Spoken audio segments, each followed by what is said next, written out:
जहां तक मेरी नॉलेज है शायद काश्तीगढ़ जिला रामबन में पड़ता है, जो ओल्ड डोडा जिसको कहते हैं, मतलब चनाब वैली। तो जैसे हम लगातार कह रहे हैं कि ये जो पिछले 2-3 महीने से ये इस तरह से मूवमेंट और इस तरह से मुठभेड़, एनकाउंटर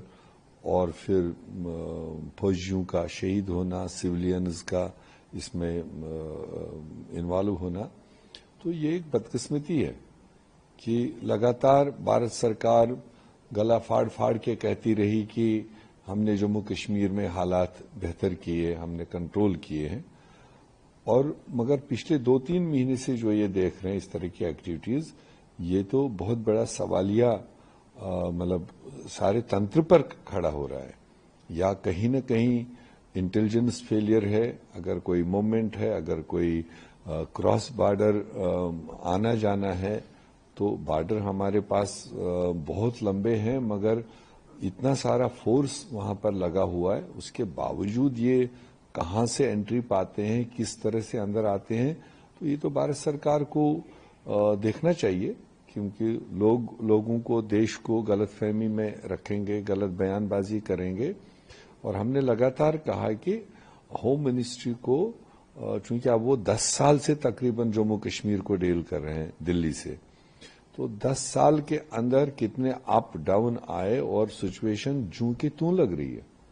तो अगर सिचुएशन में इंटरनली कोई फर्क नहीं है, तो ये तो फेलियर ऑफ द गवर्नमेंट है, failure of the home ministry है। सर, भारतीय सेना की इतनी सजग मुस्तैदी, चप्पे चप्पे पर निगरानी, इसके बावजूद आतंकवादियों का घुसपैठ और भारतीय सेना को शहीद होना पड़ रहा है, इसका अंत कहां है, उपाय क्या है? मैं वही तो कह रहा हूं कि एक तो सरकारें इस तरह की चीजों को, ठीक है, लॉ एंड ऑर्डर को लॉ एंड ऑर्डर के नजर से डील करना चाहिए, मगर दूसरा, लोग हमारे, रियासत हमारी, देश हमारा, सरकार हमारी, तो ये कंसेप्ट लेकर कि सरकार ने कोई भी ऐसा इनिशिएटिव अभी तक नहीं लिया। जो एनॉयड लोग हैं, जो फैसले जम्मू कश्मीर के बारे में लिए गए, उसका कभी भी रिव्यू नहीं लिया गया कि इन फैसलों का इम्पैक्ट क्या रहा, लोगों के जहन पर इस पर क्या असर है। तो मेरे ख्याल से एक पॉलिटिकल इलेक्टेड सरकार को, जहां लॉ एंड ऑर्डर को लॉ एंड ऑर्डर के नजर से देखने का, वहां लोगों के जज्बात क्या हैं, लोगों के परेशानियां क्या है, उसको भी एड्रेस करने की जरूरत है। मैंने बताया आपको कि जम्मू कश्मीर वाहिद खित्ता है कि जहां पर इलेक्टेड कोई लोकल लेवल पर नुमाइंदा ही नहीं, जो लोगों के रोजमर्रा के मामलात है, न पंच है, न सरपंच है, न बीडीसी है, न डीडीसी है, न एमएलए है, तो लोग जाएं तो जाएं कहां?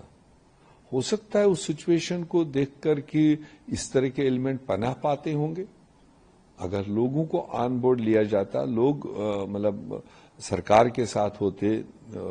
सिस्टम के साथ होते, तो इस तरह के पनाहगाहें नहीं मिलती।